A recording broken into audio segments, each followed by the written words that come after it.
Welcome back to the channel, everybody. Today, going to do another kind of weights in detail type video. York barbell, 100-pound Roundheads. So for this pair of dumbbells, they aren't the original casting that York had for Roundheads, which would be like the pre-USA stamp or, before they started the USA stamping. So for this, I'd have to double check. I want to say some of the York Roundheads, the original versions, maybe came out 70s. And like I said, nobody quote me on some of the historical stuff there. But these, I think, started when they kind of revamped them and they made the handle slightly thicker and added the USA stamp on the York side. They, I want to say that was either like 80s or 90s. I think closer to 90s. But yeah, so these are fairly old, to some degree, but not, so crazy that you won't stumble across some from time to time. But with this style of dumbbell not being produced anymore by York, whatever was made is already made, and that's what's out there. Plus, in the grip world, we have a lot of people cutting the handles out, creating blobs with these, especially the half 100s. Those are the most valuable. So, yeah, the number of these dumbbells are only, I guess, decreasing with time. So if you get a chance to get some, definitely go out and grab them. But yeah, these have the USA stamp. So the original dumbbells, if you were to look at them, they would not have this USA stamp on them. So for here, I'll just kind of show you on the bottom, USA stamp, and there will not be anything over here on the number side.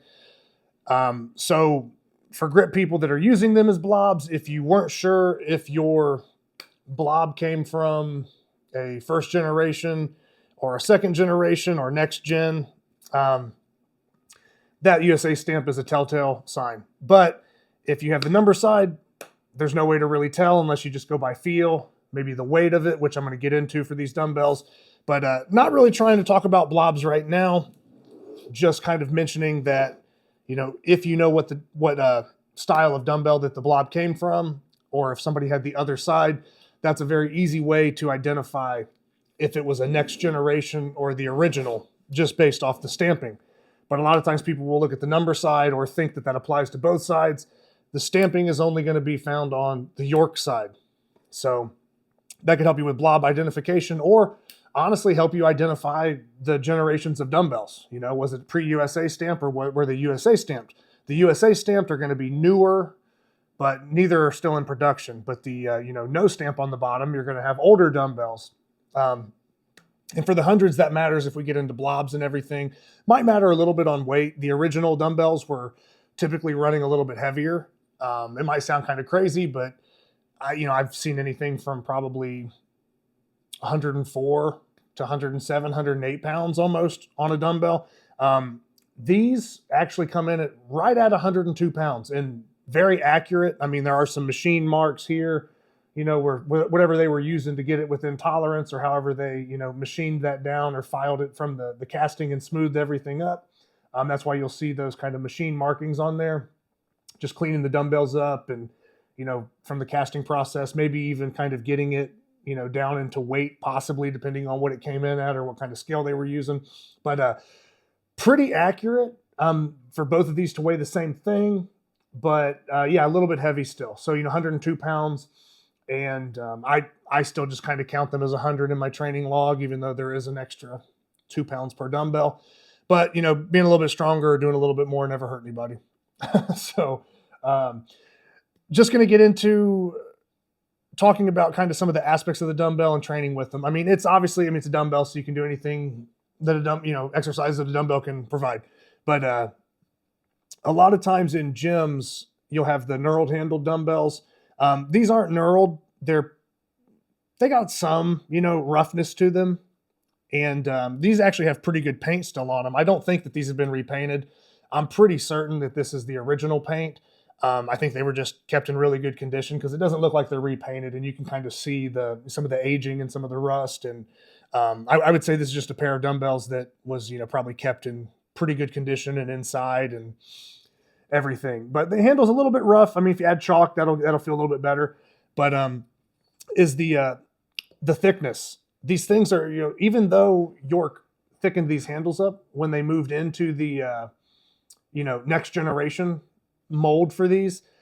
One of the issues they had with the originals was the handles were real thin. They would kind of bend, or when they get dropped, they'd start to bow, and the heads would break off and everything. So they changed the way that they. I believe a portion of this handle goes a little bit deeper into the head of the dumbbell, and the handle is just slightly thicker than the first generation. That's another way that you could possibly tell the difference if you weren't sure. But the stamp, if you have the dumbbell intact, is pretty much the go-to. And like I said, the weight, whereas these come in at 102, which are a little bit closer to that 100-pound mark, pre-USA can have a little bit more of a variance. So, the handle, pretty thin still. I mean, this handle, it's like 1.1 something inches. I'll bring it up on the screen with the micrometer or whatever, caliper, whatever people want to call it. But for this, the handle comes in just under 5 inches. And it's kind of skinny. So just, you can kind of see my hands are probably about 4 inches wide or so. I haven't really measured, but you're going to definitely see, a gap on both sides there.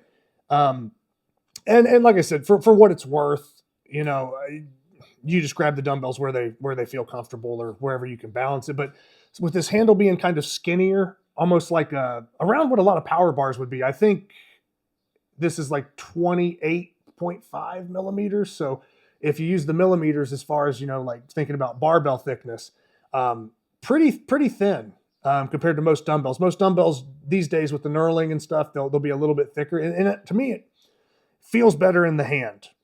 So it feels better in the hand. And with these being skinny and kind of a long handle, the only complaint I have when I use them is sometimes it just, the weight's very heavy on the end and the skinny kind of lever in the middle.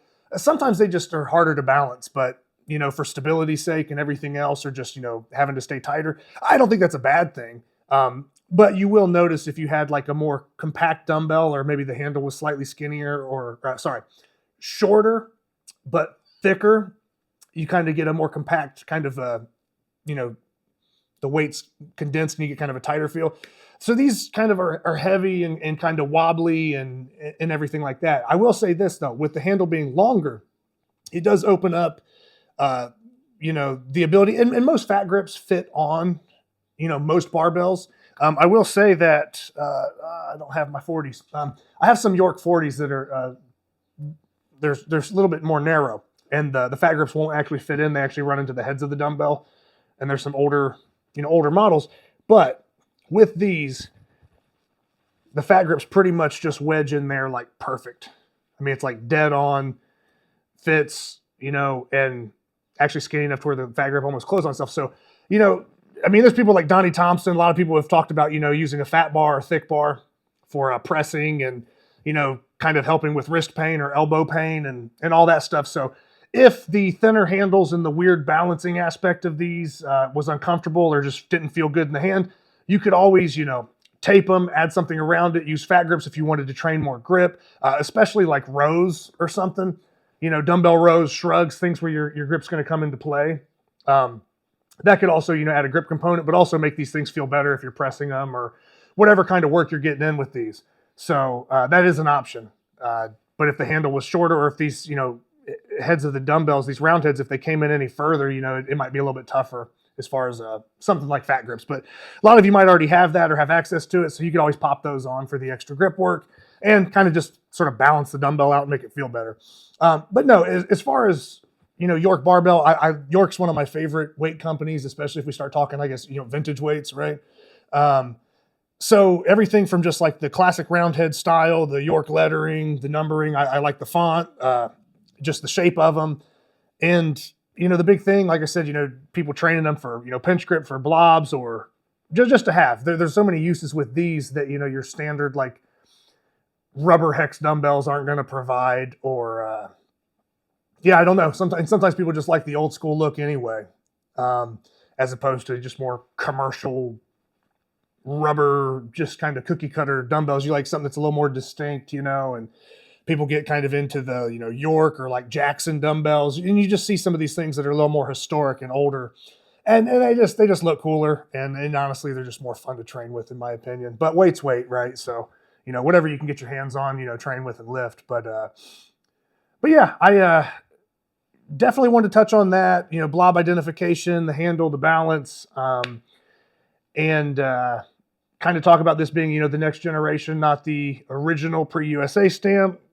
Just kind of seeing, that's really about it for these. Like I said, it's not anything major. It's not anything crazy. I'm going to have videos up kind of showing you a more in-depth look at, some of the dumbbell, get closer up, look on it. These are becoming a little more scarce these days because people are chopping them up and trying to sell them for like, $400 or $500 per head, and make blobs out of them. That also increases the dumbbell price if you come across them because people don't want them to get cut. So they're not going to sell them to somebody that's cutting them up half the time.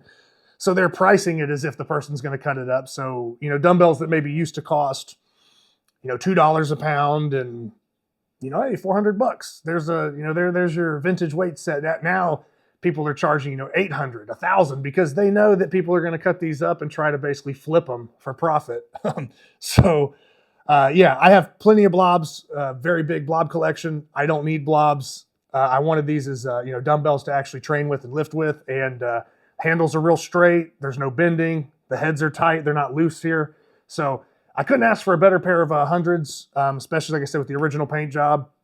So, yeah, I mean, things that I typically would do with these, maybe some shrugs, definitely pressing. A lot of my dumbbell bench and pressing movements I'll do with these hundreds.